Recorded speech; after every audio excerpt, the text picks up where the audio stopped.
we wait for a baby's cry, to explode the world and wrap our nights and all the days to come in the warmth of promises fulfilled, the peace of answered prayers, the memory of God with us, in the light that says we are not alone, that hope and love were born to us anew on this most holy night.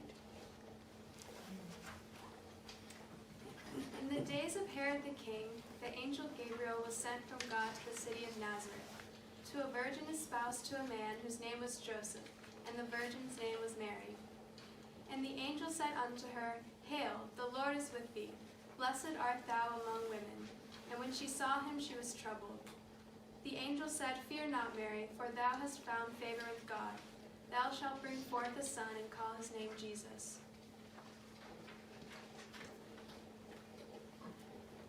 No Star in All the Heights of Heaven by Lawrence Houseman. No star in all the heights of heaven, but burned to see him go. Yet unto earth alone was given his human form to know. O perfect love, outpassing sight, O light beyond our ken, come down through all the world tonight and heal the hearts of men. It came to pass that Caesar Augustus decreed that all the world should be taxed, everyone to his own city. So Joseph went from Nazareth to the city of Bethlehem, with Mary his wife, being great with child. And so it was that, while they were there, the day came that she should be delivered. And she brought forth her firstborn son, and wrapped him in swaddling clothes, and laid him in a manger, because there was no room for them in the inn. What child is this? What child is this, who laid to rest on Mary's lap is sleeping, whom angels greet with anthems sweet, while shepherds watch are keeping? Why lies he in such mean estate, where ox and ass are feeding? Good Christians, fear, for sinners hear the silent word is pleading. So bring him incense, gold, and myrrh. Come, peasant, king to own him. The King of kings salvation brings. Let loving hearts enthrone him. This is Christ the King, whom shepherds guard and angels sing. Haste, haste to bring him laud, the babe, the Son of Mary. There were, in the same country, shepherds in the field, keeping watch over their flock by night. When lo, the angel of the Lord came upon them, and the glory of the Lord shone around them, and they were sore afraid. And the angel said, Fear not, for I bring you tidings of great joy. For unto you is born this day in the city of David a Savior, which is Christ the Lord. And this shall be a sign: ye shall find the babe wrapped in swaddling clothes, lying in a manger. And suddenly there was with the angel a multitude of the heavenly host praising God. When the angels were gone, the shepherds said to one another, Let us go into Bethlehem to see this thing which has come. The Song of a Shepherd Boy at Bethlehem. Sleep, thou little child of Mary, rest thee now. Though these hands be rough from shearing and the plow, yet they shall not ever fail thee. When the waiting nations hail thee, bringing palms unto their King, now I sing. Sleep, thou little child of Mary, hope divine. If thou wilt but smile upon me, I will twine blossoms for thy garlanding. Thou art so little to be a king, God's desire, and not a briar shall be left to grieve thy brow. Rest thee now.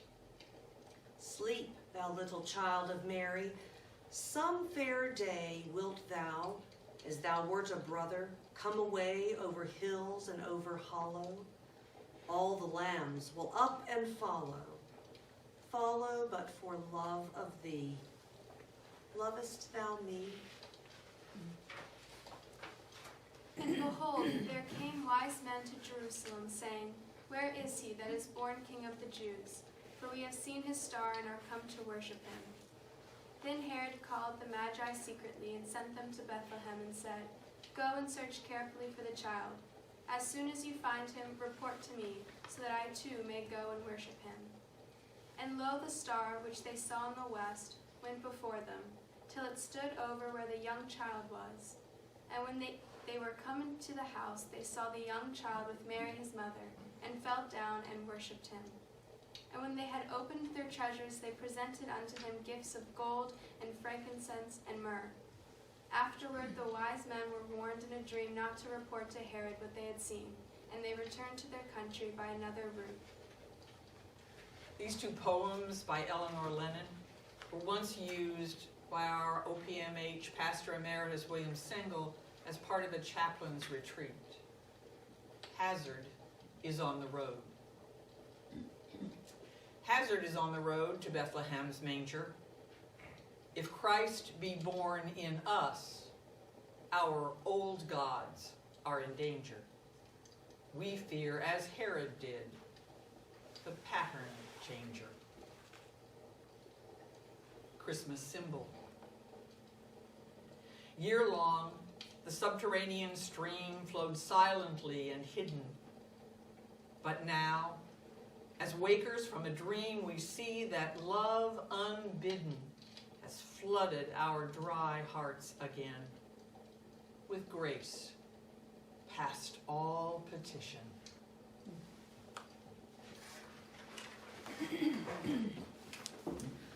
A Penitent considers Another Coming of Mary by Gwendolyn Brooks.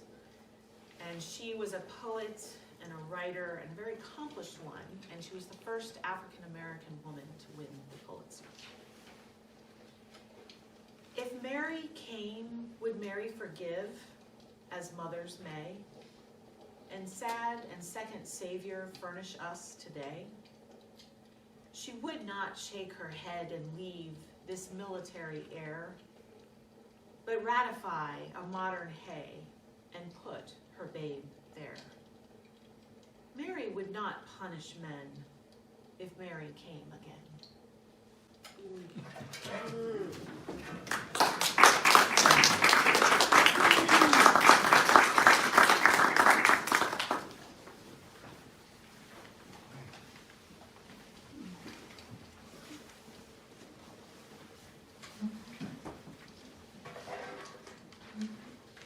O Come Little Children by Phyllis McGinley. What man of ignorance undefiled first praised the prattle of a child, or called its stumbling accents gentle? He was a fraud, and sentimental, some lout whose premise I deplore, a hermit or a bachelor. No babes of my acquaintance speak in syllables below a shriek. This golden boy, this dimpled bouncer, studies to be a train announcer. That rose-lipped girl with tresses flaxen outdoes by any odds the klaxon. In the bright lexicon of lispers, there is no such word as whispers. Calliopes chant soft and formally, compared to tots conversing normally. While in the wails of urchins crossed, the riveter's refrain is lost. Articulate, they come, they go, but never pianissimo. I'll wager, coming to the heart of this, that fellow mentioned at the start of this had no experience, even cursory, with pretty babblings from a nursery, or his fine lines had died a-borning at 6 o'clock some Christmas morning.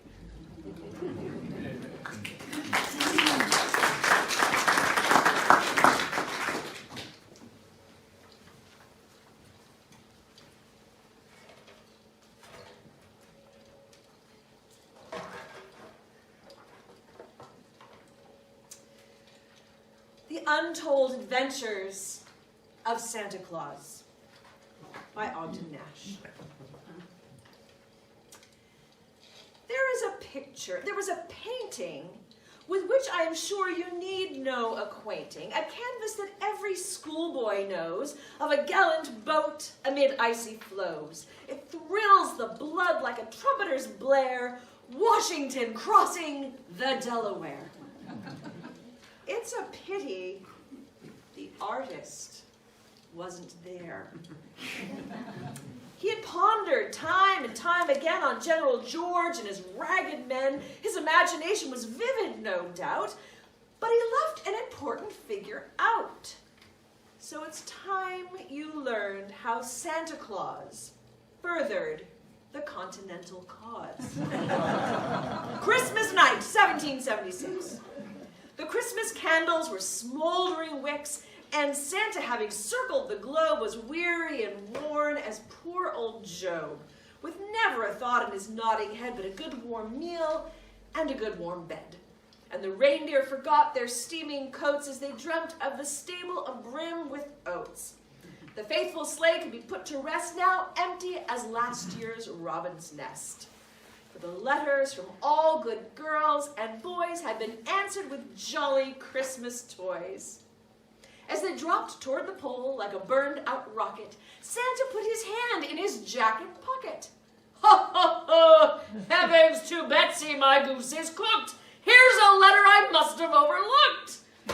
He ripped the envelope, read the note, which I'll do my humble best to quote, addressed to Santa Claus, Esquire. "Sir," it began, "my need is dire. My men are freezing in tattered rags. They are eating their boots and saddlebags. Their hearts are strong, but their bodies frail. It seems that tyranny must prevail. And yet, though hope has almost died, one victory would turn the tide. Then hopeful men as well as free would sweep the invader back to sea. Therefore, sir, for liberty's sake, a lesser liberty I take, and pray that you will send us swift a victory for our Christmas gift. I now remain, as I begun, your humble servant, G. Washington. P.S. You may perhaps recall a gift you brought me when I was small. Boy never saw a toy to match it, that sharp and shiny, handy hatchet. Then what a hustle and what a stir, the sleigh swung round with a whiz and a whir. Saint and reindeer forgot fatigue, flashing ever southward, league on league, till they landed on what at a future date would be the second United State. There were soldiers breaking camp in tattered uniforms, chill and damp, and there, drawn up at the riverbank, a fleet of boats in a wobbling rank. What kind of boats? Any kind of boat, any sort of contraption that would float. How the well-fed Hessians would have laughed at the thought of a threat from these clumsy craft. The Americans stumbled through the dark and whispered order to embark. In the foremost boat was a silhouette that even a saint would never forget. Against the sky, in bold relief, the form of a stern commander-in-chief. Hushing the reindeer's weary moans, Santa Claus bade them rest their bones, and then, in one magical giant stride, took his place in the bow at the general's side. So light was he, though so round and fat, that he lit as soft as a spectral cat. He remarked as he touched the general's shoulder, "Ho, ho, ho, you're the boy I knew, only a little older." Washington murmured in breath of frost, "If the Hessians hear us, our cause is lost." Said Santa, "Ho, ho, ho, Christmas is almost gone, but victory shall be yours ere dawn. Just hark to your old patron, old and wise, and we'll give the rascals a double surprise." He whispered low in the general's ear as fires on the Jersey shore appear. The ice cakes batter against the scow, and he stands like a figurehead in the prow. The Hessians are keeping Christmas still. They're making merry with right goodwill, rollicking, frolicking, hiccuping chaps, full of pumpernickel and goose and schnapps. So sure of themselves are these arrogant gentry that they have set out only a single century. As he is pacing the frozen shore, he hears the splash of a stealthy oar. He hollers in Hessian, "Who goes there?" and points his gun at the Delaware. He is just about to discharge the musket when Santa's tactics his wits obfuscate. Out of the murk there looms a boat, and bright in the bow a scarlet coat. The scarlet worn by the lads who join under Howe or Gentleman Johnny Burgoyne. The victorious British, the sentry thinks, meet our Christmas wages in gold that clinks. He stands at attention ramrod stiff. The Americans pour from barge and skiff, and quicker than you could salt a cod, 1,200 Hessians cry, "Kamerad!" Washington turns to the rosy saint, the figure the painter forgot to paint. This time, my friends, and thanks to thee, we have chopped down more than a cherry tree.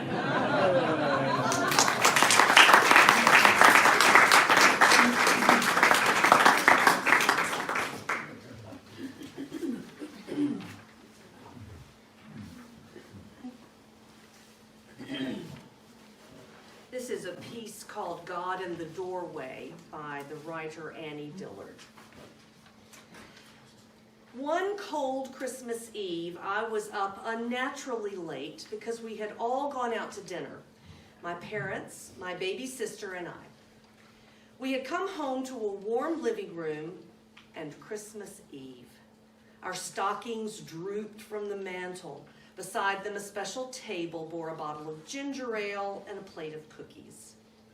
I had taken off my fancy winter coat and was standing on the heat register to bake my shoe soles and warm my bare legs.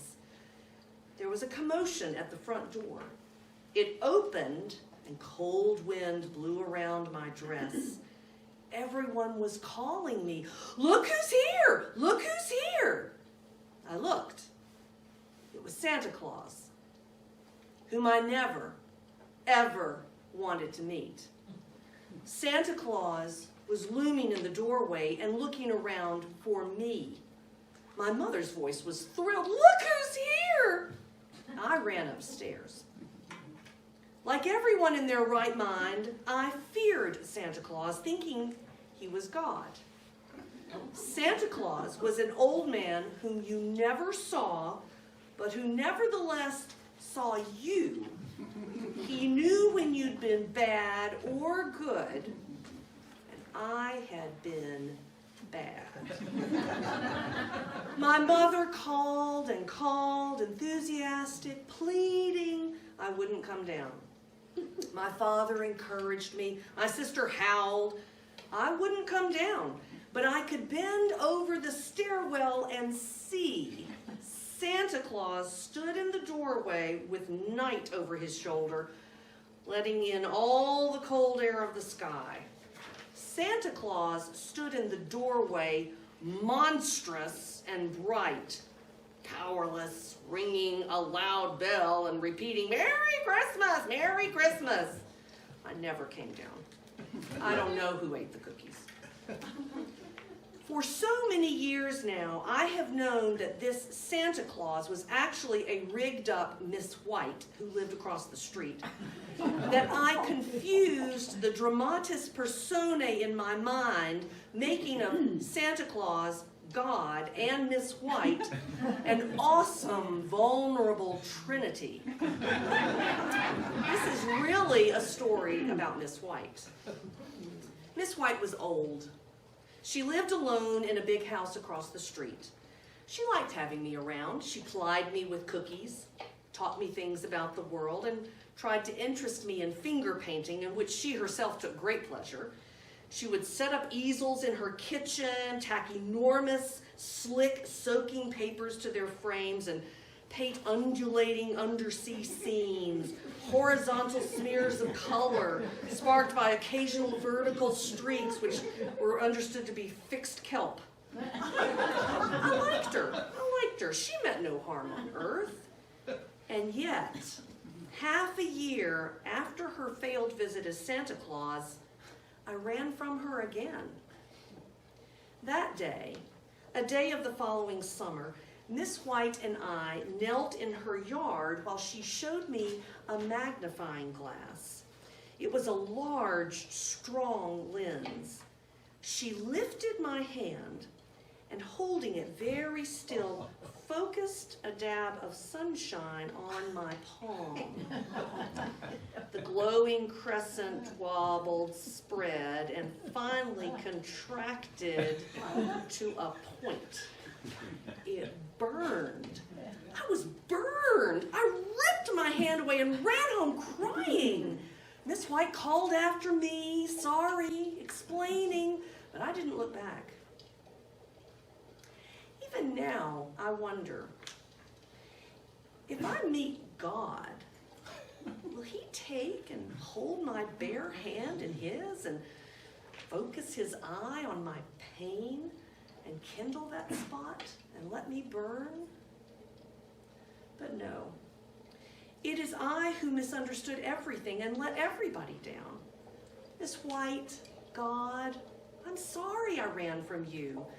I am still running from that knowledge, that I, that love from which there is no refuge. For you meant only love, and I felt only fear and pain. So once in Israel, love came to us incarnate, stood in the doorway between two worlds, and we were all afraid.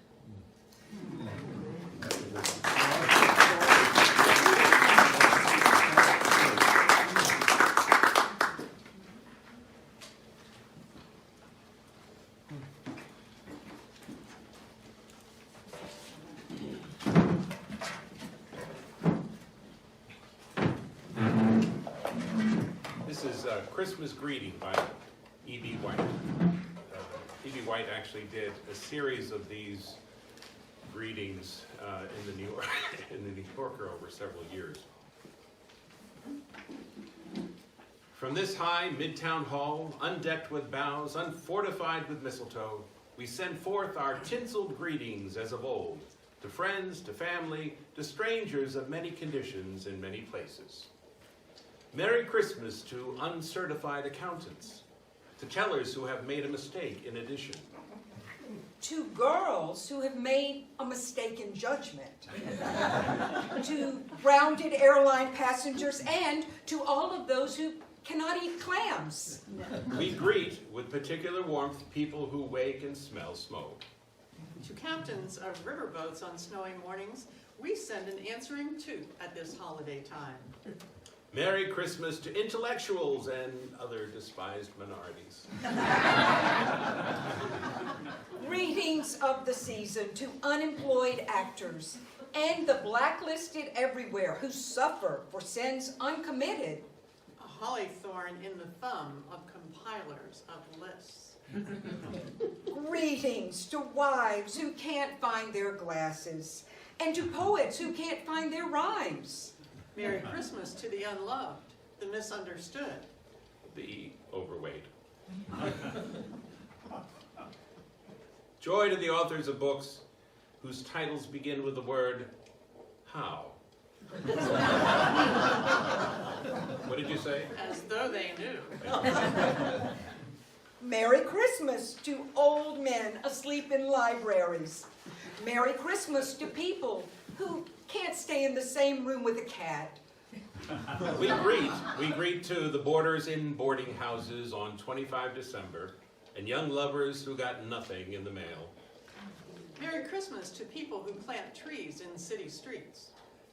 Merry Christmas to people who save prairie chickens from extinction. Greetings of a purely mechanical sort to machines that think. Plus a sprig of artificial holly. Joyous Yule to Cadillac owners whose conduct is unworthy of their car. Merry Christmas to the defeated. The forgotten. The inept. We send most particularly and most hopefully our greetings and our prayers to soldiers and guardsmen on land and sea and in the air, the young men and women doing the hardest things at the hardest time of life. To all such, Merry Christmas, blessings, and good luck. Merry Christmas to our leaders. Peace on earth, goodwill, and good management. Merry Christmas to all who think they are in love, but aren't sure. Greetings to people waiting for trains that will take them in the wrong direction. And to people doing up a bundle and the string is too short. To children with no sleds, no snow. We greet ministers who can't think of a moral, gag men who can't think of a joke. Greetings, too, to the inhabitants of other planets. See you soon. Those greetings were from E.B. White, written in the 1950s. But we also have some greetings from our own Franny Kilpatrick. A child I know once stood at the top of the stairs and announced in her best voice, "Christmas, everyone!" And so it is, once again. Happy holidays to people who say yes to committees. Especially anything to do with money. Best of the season to those who said they would never send any more letters to neighbors about a charity donation, but felt sorry for the caller and caved for yet another year. Jolly holidays to those who watch Hallmark Christmas movies. And admit it. Blessed Yule to those who cry when they see news reports of military personnel arriving home at seaports or in warehouse-looking places to the sheer joy of their children running to meet them. Hallelujah to those who go to other countries to heal, teach, and build, even when people say they're fools to go to such dangerous places. You will know true Christmas peace. Greetings to those folks who have never given up trying to solve Rubik's Cube. A bottle of the best bubbly for those persons who had agreed to help with the children's Christmas Eve family service and live to tell about it. Fireside blessings to people who know Christmas is commercialized but love the glitter. The gigantic mall Christmas trees. The Muzak carols. Rudolph. The Grinch. The lights. Buying gifts for people they love. Receiving a gift, small or large, that shows someone loves them. The sheer fun and family joy and the makings of memories that Christmas can mean. The most blessed of Advent quiet for those who need peace and hope. And a reminder from the anchoress, Julian of Norwich. All shall be well, and all shall be well, and all manner of thing shall be well. Merry Christmas to all, and to all a good morrow.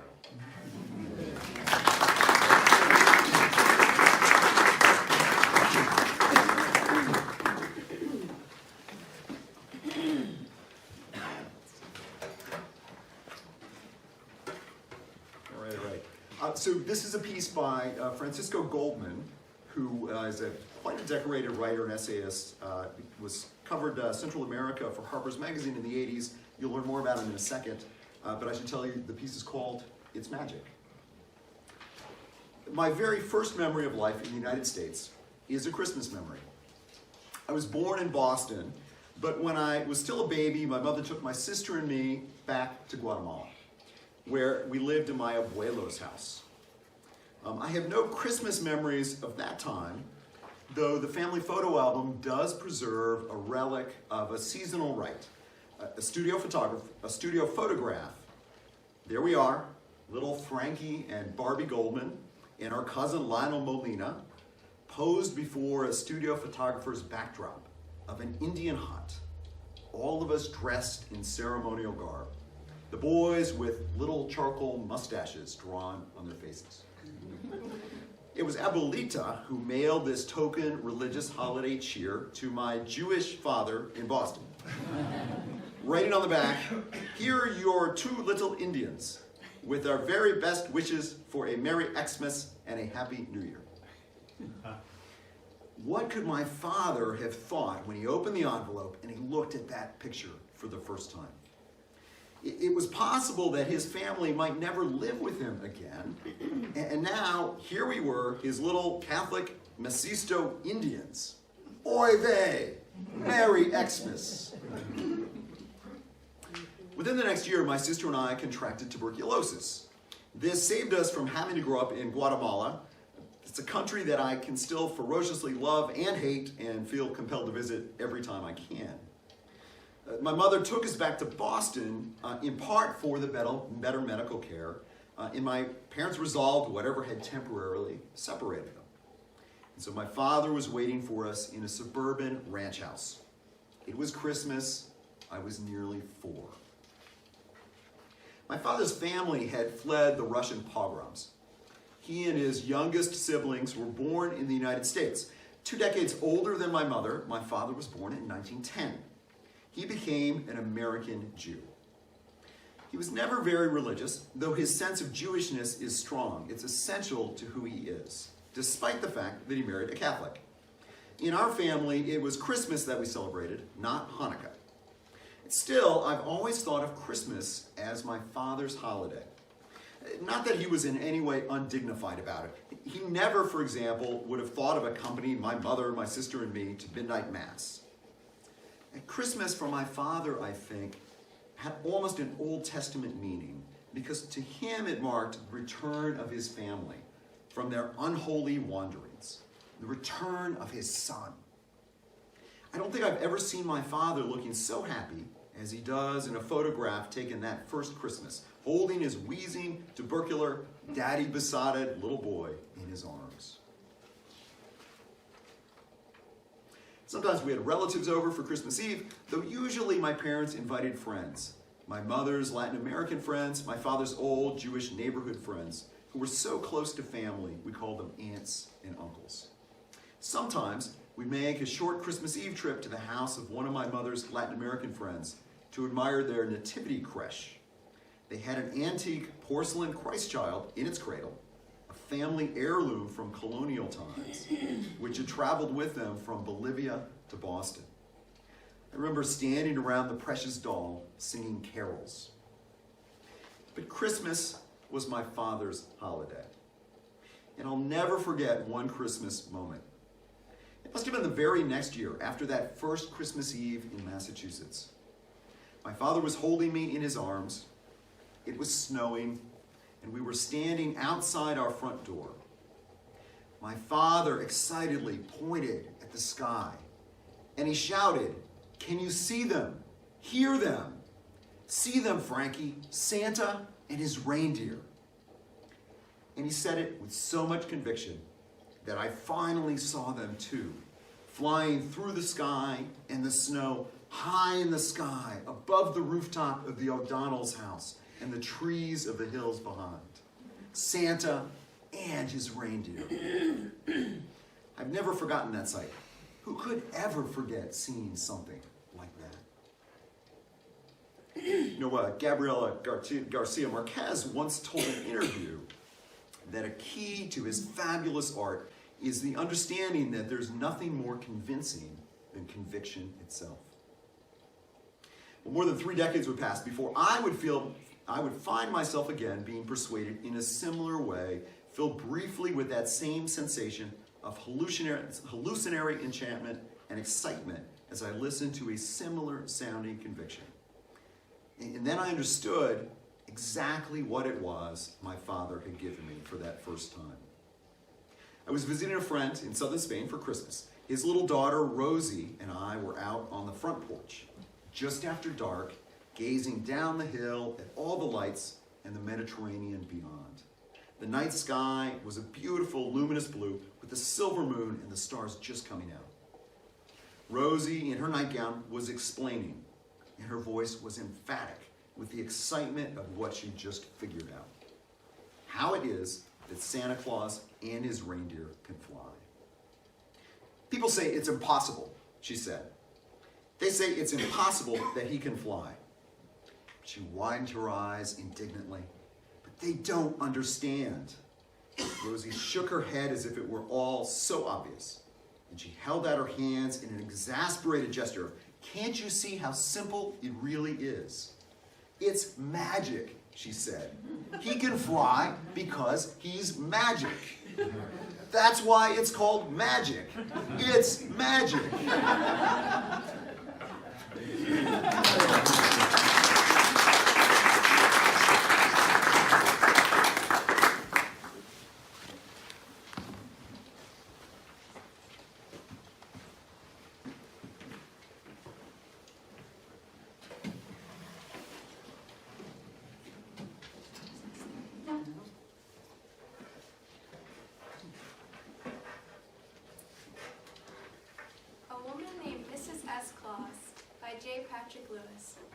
A woman named Mrs. S. Claus deserves to be heard from because she sits in her den baking gingerbread men while her husband gets all the applause.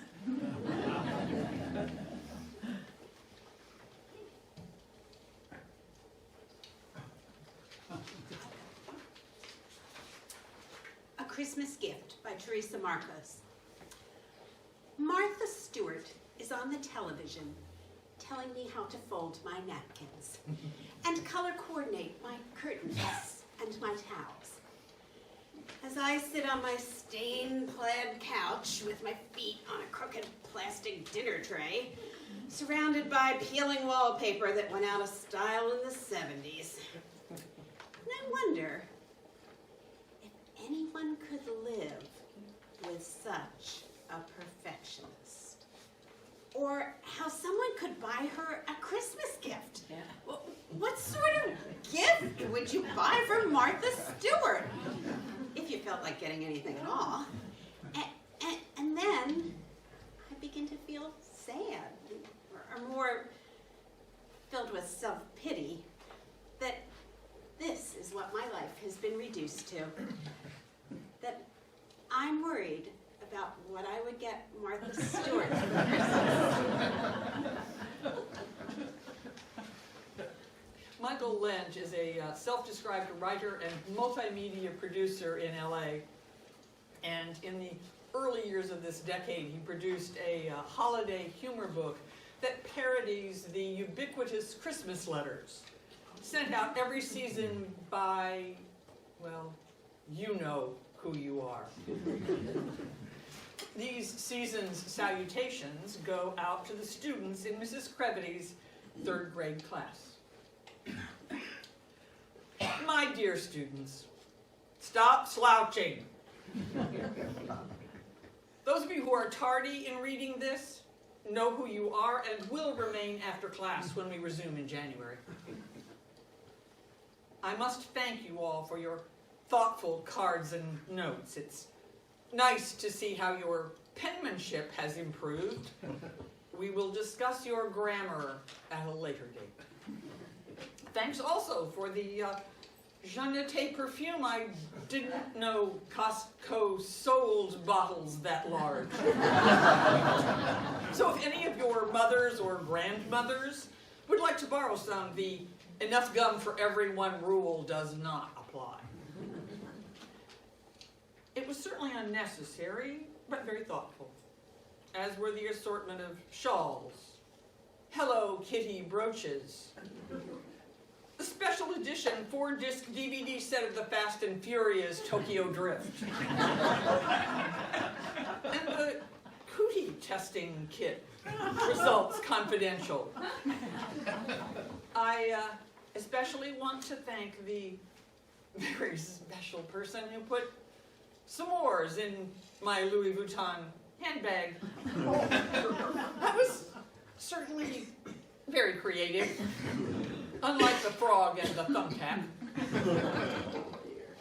Did you know that our modern Christmas rituals are based on the ancient Etruscan holiday of Cult of the Dead, except for the human sacrifice part? That's something you can share with your family. And Santa's helpers are subordinate clauses. That's a joke. You are permitted to laugh, but do keep it down. Finally, when we return in January, we will bid farewell to Daniel Schachter, who will be transferring to the East Oaks School District effective immediately. Daniel will long be remembered as the child who set fire to my lesson plan, Let Waldo the lab rat out of his case on a dare to play Where's Waldo? And perhaps most notably, the boy who used my alphabet stencils to paint lowercase p's and d's around the walls in positions verging on the pornographic.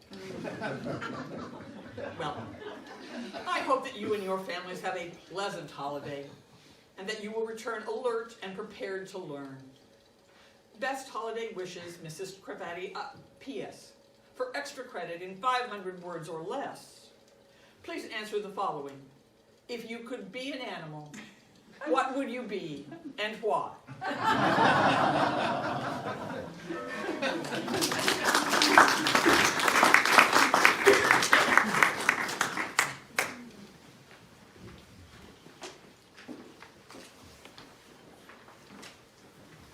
Down the bayou on Christmas Eve, when you're down, say, St. John's or Tammany Parish, you gotta light the bonfire to light Papa Noel's way up the bayou, up the Mississippi River. Further up, you go west to Terrebonne, Lafourche, Plaquemine Parish, and then at Atchafalaya Basin, we welcome Papa Noel a different way. This is The Cajun Night Before Christmas by Trosclair.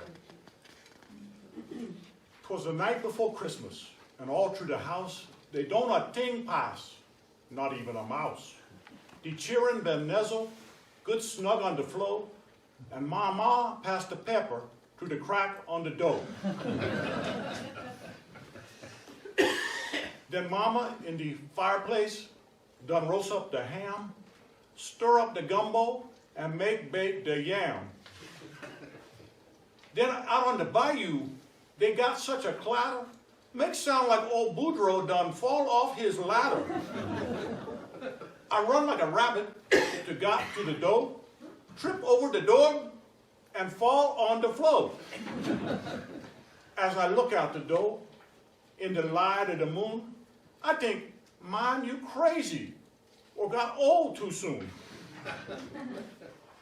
'Cause there on the bayou, when I stretch my neck stiff, there's 8 alligator a-pulling the skiff. And a little fat drover with a long poling stick, I know Ratway got to be old St. Nick.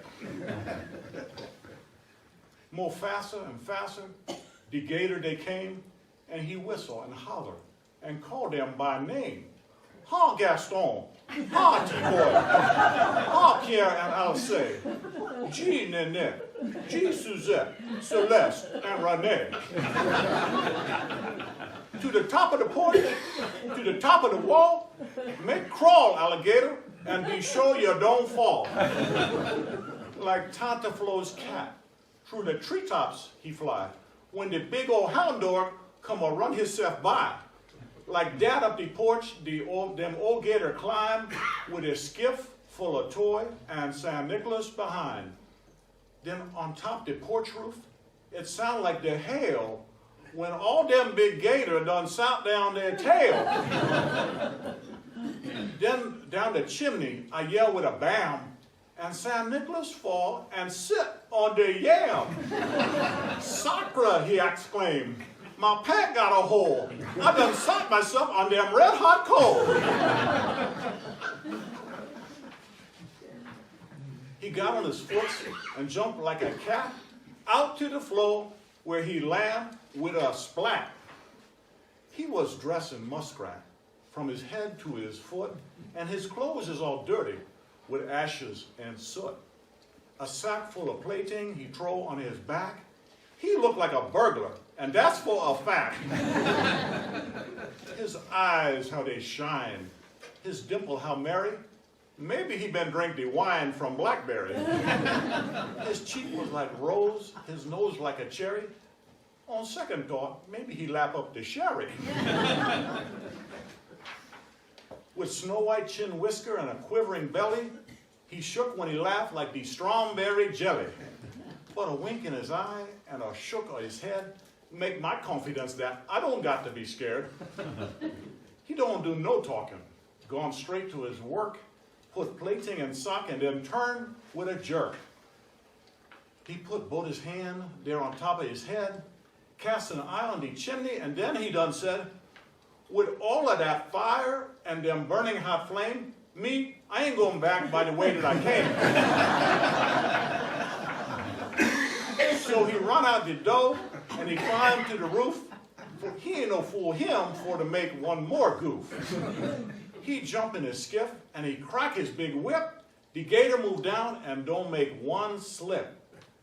And I hear him shout loud as a splashing he go, Merry Christmas to all, till I saw you some more.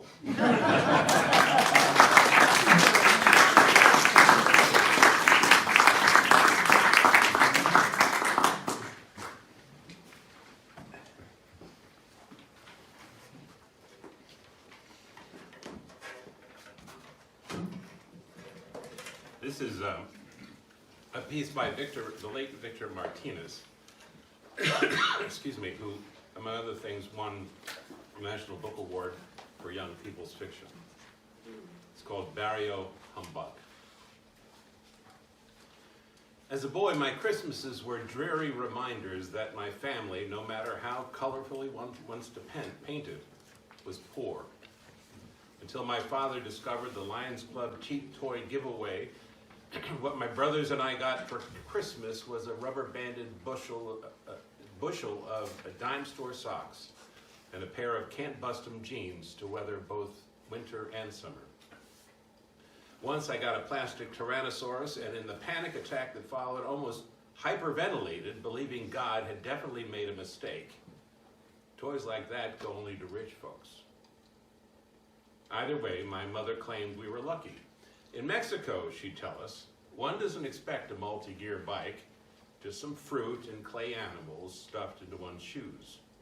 Mexicans, she said, aren't soulless and corrupt people like in the United States, where there's so much to give away that one needs 2 full-blown Christmases, one for the faithful minions of Jesus and another for those who just want to get drunk and get gifts. My mother was a wise woman, and still is, for that matter, but I was 24 by the time I figured out what she meant. That Christmas Eve, my sister and Estella and I sat in our cousin's living room waiting for 12 o'clock hand to turn. Around us, like wolves over the carcass of a deer, sat my cousin's children, breathless, waiting. My cousin wasn't wealthy, what Chicano family from Fresno, California is. But he could, as they say, rub the poor man's magic lamp, which meant he could pinch pennies.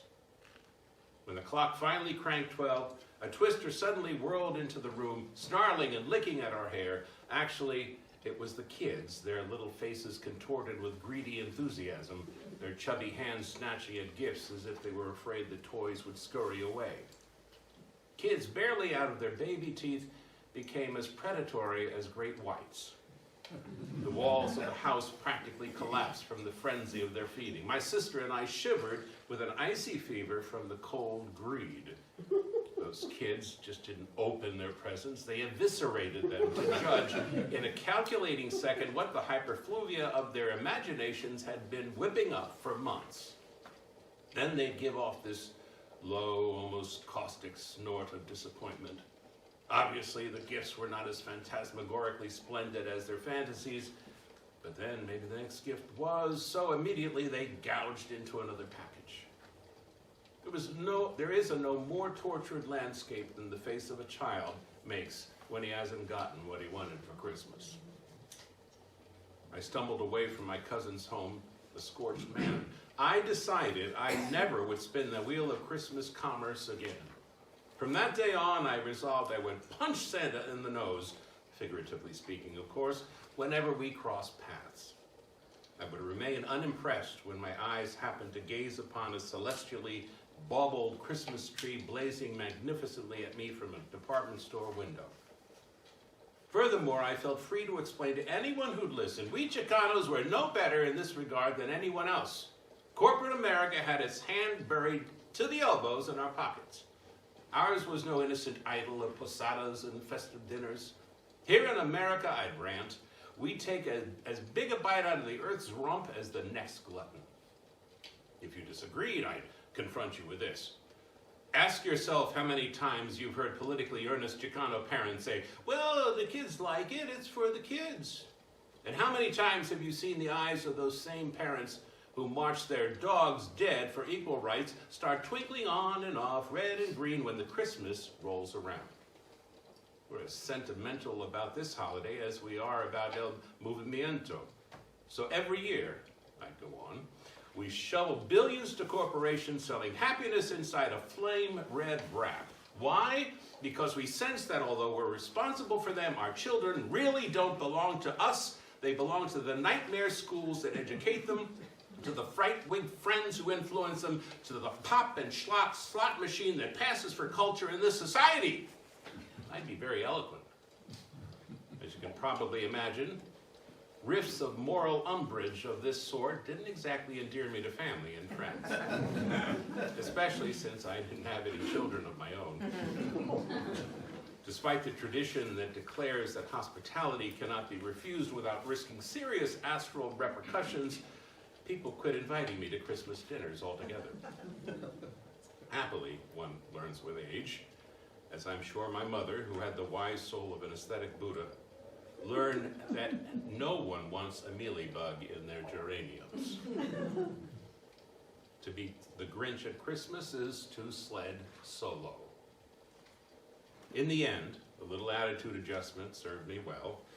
As you may have guessed, I eventually succumbed to the glittering vortex of Christmas. I, who once touted my egalitarian cynicism to the stars, became a hypocritical wuss. And what of it?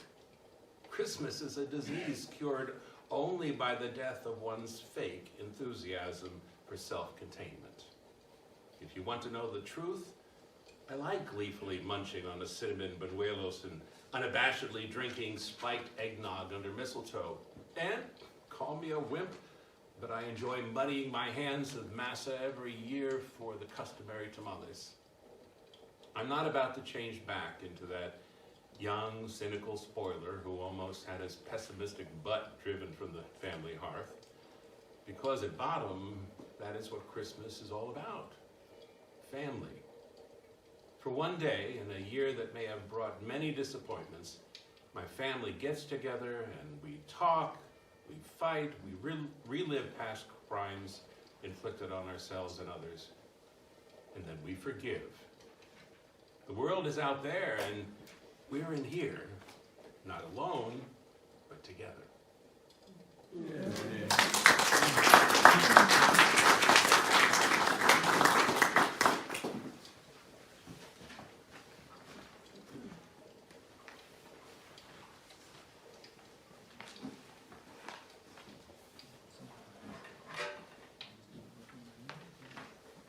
This is a piece written by Scott Simon and performed on NPR in 2015. Twain's Letter from Santa Claus, a gift for all ages. One of the pleasures of being a parent is the chance to discover things you missed as a child the first time. This week I found a copy of Mark Twain's A Letter from Santa Claus that he wrote in 1875 for his 3-year-old daughter, Susie, to see on her pillow Christmas morning.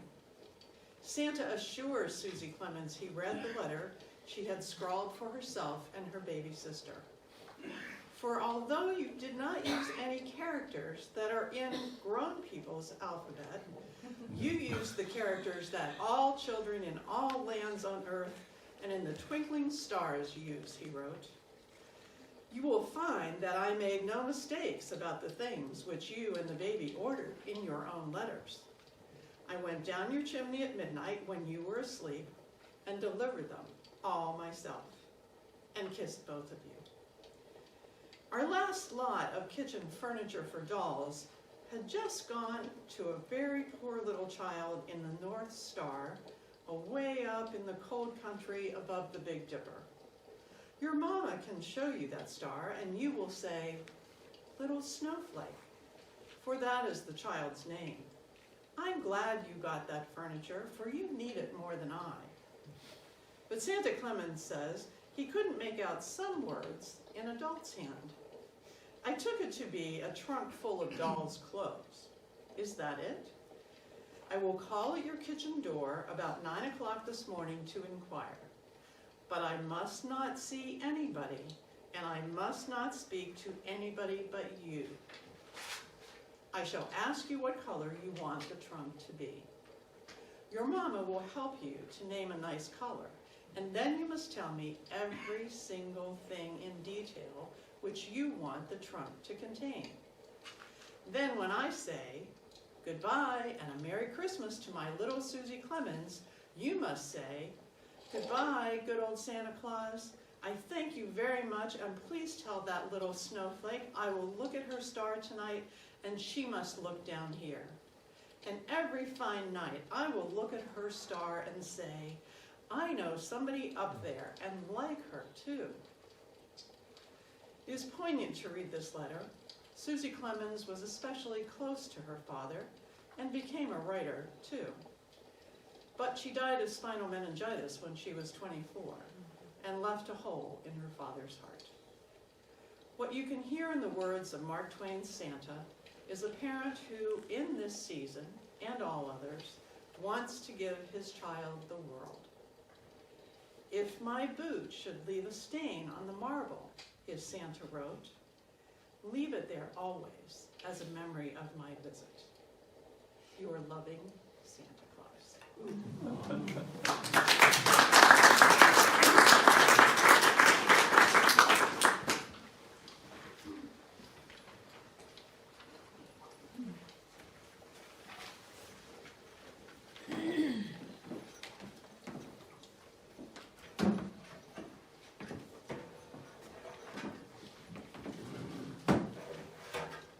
Skip was gracious enough to invite me to read an Advent devotional that I wrote a few years ago to include in the Advent devotional of our church. If you've been here for a few years, you may remember a while back members of the church would write reflections based on scripture lessons that were given to us as a starting point. And I think if you remember the booklets, some really interesting thoughts and reflections came out of that, and I'm honored that you asked me to read one tonight. Interested in looking back at this, I had forgotten a little bit about it. The passages that I was asked to reflect on at the time I wrote it deal with two parts of this holiday. One is excitement and joy coming out of the Psalms, and to be ever cognizant of that, and always mindful that this is a joyful life that we lead as Christians. And that's counterposed with passages like the one from Thessalonians, recognizing that as a church community we are not always able to find that joy and wonder. And sometimes it is up to the rest of us to make sure that that community comes along. So it's with that in mind that I will read this reflection. Advent is a time to remind ourselves that to be awake to the wonder and magic of the Christmas season is to fully know the gift that was given to us through Jesus. If we are asleep to this magic, we let it pass by and forfeit the opportunity to fully rejoice in this greatest gift. But beyond our own struggles to remain awake to all that is going on around us, we have a chance to seek out others in our midst who need the encouragement of a loving and enriching Christian community. Following college graduation, I moved to Germany to pursue work and found myself far away from home and family for the first time at Christmas. Unable to travel and join my family, I searched for a way to connect with the special feeling of Christmas time I had known so well growing up. I was fortunate to be part of an American church there, full of families who were also looking to create for their children the same kind of loving warmth I remembered from my own family. Familiar church decorations and Advent hymns on Sunday mornings, combined with invitations for a special lunch or dinner with a family, it all helped me feel much less disconnected from my family far away. Through the generosity and caring of others, I felt connected to a loving community, and I knew that I would not miss out this year on the Christmas magic I longed to find. Shortly before Christmas Day, though, I found out a few American college exchange students at a nearby school would also be in town, and like me, unable to travel home, lamenting that this Christmas just didn't feel the same. I quickly invited them to join me for the Christmas Eve service at my church, and we traveled together on the long train ride to the other end of the city. As we approached the small church building, the glow through the windows hinted at the warmth waiting for us inside. As we passed through the church doors, the cold, dark outside melted into soft candlelight, the scent of greenery and familiar music. Without a word being spoken, I could see in their faces that they felt among friends and had perhaps just then awoken to the magic of the season.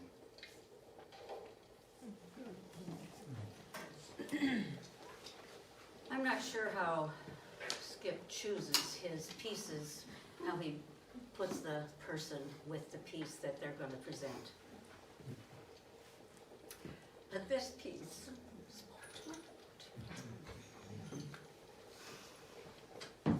so I think it was a little divine intervention there. This is an Advent reflection by Susan Petty. Be still and know that I am God. I'm sorry. That's a challenge today. There are the last-minute presents to buy, wrap and deliver, and grocery shopping to prepare for the big dinner. Perhaps we still have to get cards in the mail, or load the car for a drive to spend the holiday with the family. Whatever the myriad bustling endeavors that engage us in the last few days of Advent, it is unlikely that being still is among them. When I was a child, I loved the glitter and pageantry of Christmas. I loved the carols, the shiny packages, the general good humor that people seem to acquire for that brief period of time each December. And the presents, of course I loved the presents. But my most memorable Christmas was what I have come to think of as our white Christmas. My parents and I bundled up and headed out the door to walk to the late service on Christmas Eve. We didn't realize that it had started snowing, soft, fluffy snow that fell gently, clinging to our hats and coats and gloves and even our eyelashes. The snow now covered the withered grass and bare trees, transforming the landscape with a glittering white blanket. But as we walked, the snow began falling more sparsely, and then a cloud parted to allow the glimpse of stars. All was quiet. We all stopped in our tracks, allowing the silence and peace to sink into us. For the first time, I thought perhaps I understood. Be still and know that I am God. I felt certain that for at least those few moments in the snow, the Lord God, the baby Jesus, had brought us stillness and peace, not just to us there in Lincoln, Nebraska, but to all people around the world. For those few moments, perhaps God had indeed broken the bow and shattered the spear. The silence had renewed my sense of wonder at this child who had come to live amongst us and bring us back to God. The silence created room in my heart and mind to ponder the Christmas miracle, to welcome this child, and to rejoice that the Lord of hosts is with us. The God of Jacob is our refuge. So be still and know that I am God. And this Advent devotion was written by Tom Callahan. About a year ago, I recall Bill Philippi delivering a sermon about time and the different meanings of the Greek words chronos and kairos. Chronos is time the way we generally think of it, linear and measured. Kairos is the concept of a special time out of time, qualitative, unusual, not always recognized until it's passed by. For some reason, Advent and Christmas for me has always been a season where I could most clearly sense Kairos. Last Saturday, 6 or 7 inches of snow had fallen by 5:30 a.m. when our phone rang. It was Mount Vernon Hospital calling to ask for volunteers with 4-wheel drive vehicles to go and fetch hospital workers from their homes. I bundled up, brushed the snow off our converted van, locked the wheel hubs, and headed to the hospital. I was the first volunteer to arrive, and when I told them I could take 6 passengers, they handed me 6 names and addresses, all far south in the Dumfries and Woodbridge area. Over the next couple hours, I made my way to each home. They were 5 women and 1 man, nurses and x-ray technicians. All had been born outside the United States. 3 were from Sierra Leone, 1 from Haiti, 1 from India, and 1 from Ethiopia. Although the van was handling the snow very well, the conditions were pretty bad and visibility was poor. We were like a little space capsule moving through a strange white world. The passengers were all chatting and in high spirits, sipping juice and eating donuts I had brought along for the ride. But I noticed that Edna, one of the women from Sierra Leone that I had picked up early on, was mumbling something in the far back seat. "Edna, what's that you are saying?" I asked. There was a pause, and then her friend sitting next to her laughed and said, "Edna does not like this snow. She praying. She say, 'Blood of Jesus, bring us home.'" It struck us all at that moment as supremely funny and joyful. And for the next 40 minutes or so, as we made our way slowly up Route 1, every time we felt the wheels slip a bit or had to pass a big truck, the 7 occupants of that van, born on 3 different continents, would shout out, "Blood of Jesus, bring us home." The snow had enveloped the world and had altered the power of time. None of these workers was expected to punch in on time today. They were putting their schedule and indeed their safety in the hands of a complete stranger with a 4x4 van. But Edna, a Christian with a philosophy of praying early and often, also had Jesus with her. And through her prayer and faith, in that Kairos moment that was outside of time, she brought the Spirit of Christ into that van for all of us. The whole experience reminds me that the Christ we pray to is not some remote Olympian god on a throne of gold behind pearly gates. He was a baby, born to Mary in Bethlehem. As an infant, he was a refugee with his family in Egypt. He was a precocious 12-year-old child who worried his parents sick when he went AWOL for 3 days on a trip to Jerusalem. He was a young man who accompanied his mother to a wedding. He was a guy who somehow lured fishermen away from their nets to follow him and become fishers of men. He was a leader and teacher who knew that even some of his closest disciples would waver and deny him when things got tough. Christmas is Jesus' birth, God in the body of Adam, the Savior who saw and lived our human weakness and evils and still, at the end of the day, chose to love us and give himself to redeem us.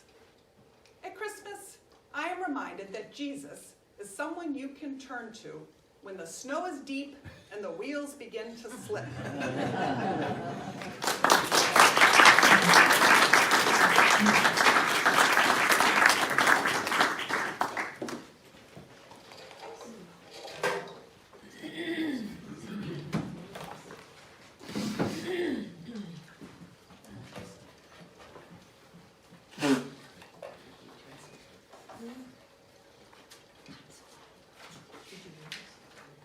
I'm going to be reading a piece called You Only Have What You Give Away, and it's by Celestine Sibley, who was a revered columnist for the Atlanta Constitution until her death in 1999. Ollie Reeves was the most unlikely poet you ever saw. a dapper sports coat type with a clipped mustache and a bright feather in his tweed hat. Moreover, Ollie owned a multi-million-dollar marble construction business, which helped build the Lincoln Memorial and skyscrapers all over the country. He began writing poetry in his youth when he was jobless and hungry, bumming around the country looking for work. Once he told me that his best work may have been done while sleeping on park benches in New Orleans and mooching free bananas from the fruit boats. But by the time I met Ollie, he was a highly successful businessman, and he kept up his poetry hobby by writing a daily rhyming news commentary for the Atlanta Constitution. He also wrote serious poems and an occasional piece celebrating the beauty or the valorous past of the region, all of which won him an appointment as Poet Laureate of Georgia. It was a title which touched and amused him. He thought a laureate should be more impressive than he considered himself, and he kept suggesting that other writers should be named to the post. But Georgians loved him and wouldn't have swapped Ollie for Alfred Lord Tennyson or Robert Frost. I think it was because Ollie didn't just write poetry, he lived it.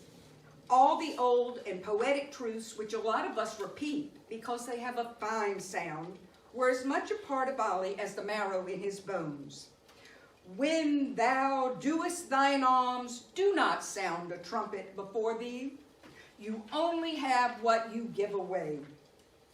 In my work as a newspaper reporter, I was always running into cases of people in extreme need who couldn't be helped by a social agency. After years of exhausting all my other friends, I found Ollie remained. He never questioned, he never asked if the need were legitimate or the person worthy. He just came.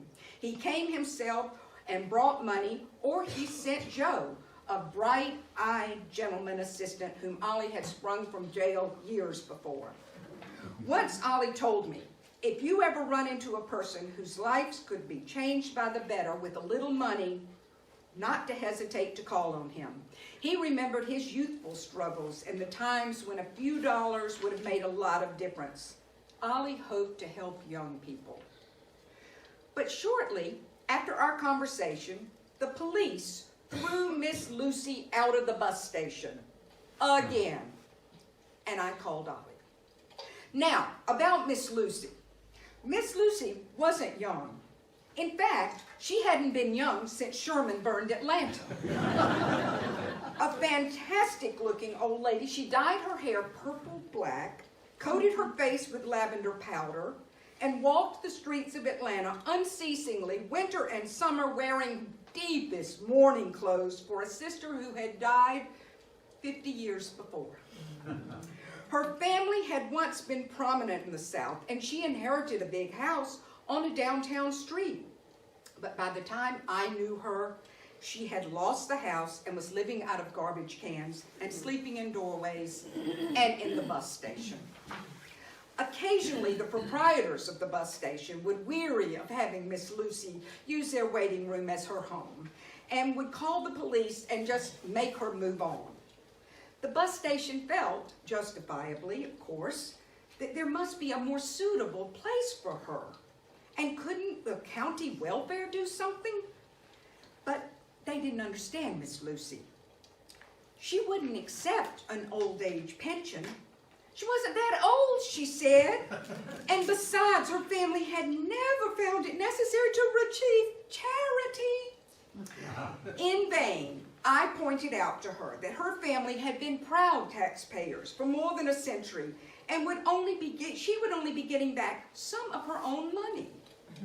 Miss Lucy was adamantly against help, and I was about to wash my hands of her. But one night, a storm came up when she had been ousted from the bus station, and I saw her in the street, soaked to the skin, just with a terrible cough. I called Ollie and reminded him what he had said about changing young people's lives. I didn't mention that the person was old. He didn't ask, he just sent money. And I gave it to Miss Lucy in weekly installments. I convinced her that the money had come from a man who was greatly indebted to her sainted father. Well, that is exactly the kind of thing I would have expected of Papa, she said. He was a very elegant gentleman who was kind to common people and would be pleased to know that gratitude still exists among the lower classes. After a couple of years, when Miss Lucy was living in relative comfort, I confessed to Ollie what I was doing with his money. He was in my office delivering his rhyme a day column, and it coincided with Miss Lucy's day to pick up her rent money. She blew in looking like a moth-eaten old bird from a taxidermist's window. Black dress, man's gray fedora, old chewed-up fur coat, and a crutch, which she didn't lean on but just swung it like a swagger stick. She picked her way daintily through what she considered a coarse assemblage of people in the newsroom until she reached my desk and collected her money. I watched her leave toward the elevator, and on impulse, I pointed her out to Ollie. "See her," I said. "She's the girl whose rent you've been paying." I described to him his role as a grateful peasant who had once benefited from her papa's largesse. Ollie laughed. "I'm a peasant, all right," he said, "and if her old man had been around, I probably would have tried to borrow money from him." And then, seeing Miss Lucy so skinny and scrawny, thin, he gave me more money to make sure she had groceries each week. Miss Lucy died a few years later, and two of her nieces flew into town to claim her estate, which surprisingly turned out to include other property. They were dreadful women who were ashamed of Aunt Lucy and kept telling me we girls really didn't know Aunt Lucy. I took a guilty pleasure in noting that even as they flounced around in their disclaimers, they bore a marked resemblance to Aunt Lucy, with their dyed hair and powdery faces, but their fur coats were new. I hated for them to receive the inheritance that Miss Lucy had forgotten that she owned. I urged Ollie to claim compensation for his years of support, but he wouldn't. What he had done for Miss Lucy had enriched him, he said, and to squabble over her estate, even if it were worth millions, would only diminish his gift. Ollie believed that, and he lived by it, just like he did for the scores of convicts he helped while teaching classes at Atlanta Penitentiary. He found them jobs, clothes, and a place to live, even buying one man who wanted to be a novelist a new typewriter. Many of them fulfilled his belief in them by becoming useful, law-abiding citizens. But some, mostly the ones I sent over to him, skipped out, eventually landing back in jail. Ollie didn't take credit for the successful ones or for feel abused by the bad ones. "You do what you can to help when you see the need," he said simply. "You only have what you give away."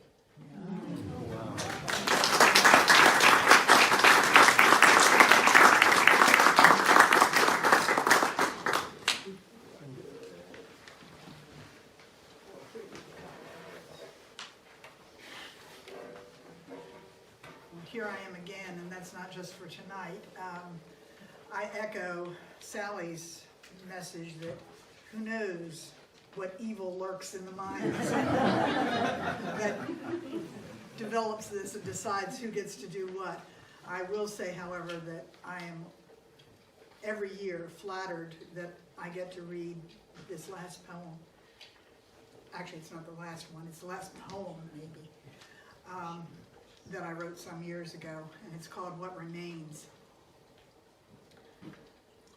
After the hoopla, the cards and the lists and the shopping, the anguish of choosing gifts for all and sundry, after the baking and parties and eggnog, the cookies and the candy and the well-documented visits to Santa, after tree and lights and music, the midnight magic of a darkened church with its candles and carols and greetings, after the perfect storm of people, paper, tape, and tags that we call Christmas is finally done, when the last child falls asleep, sticky-mouthed and cranky from too much of everything, when the last airport shuttle has departed and the final car abandons the driveway, when the guest room is empty, and the box is crushed and the last strand of ribbon trails out of the trash can, when the tree lies dry and exhausted at the curb for pickup, its ornaments boxed and stored,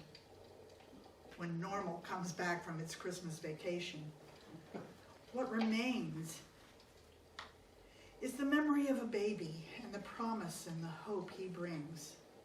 What remains, even when the world returns to black and white from the red, green, sparkly snow globe of December, what remains like a warm and secret treasure in our hearts, even in the depths of disappointment, discouragement, and dreary day to day, what remains is this truth, this wonder, this blessing. He is here and dwells among us.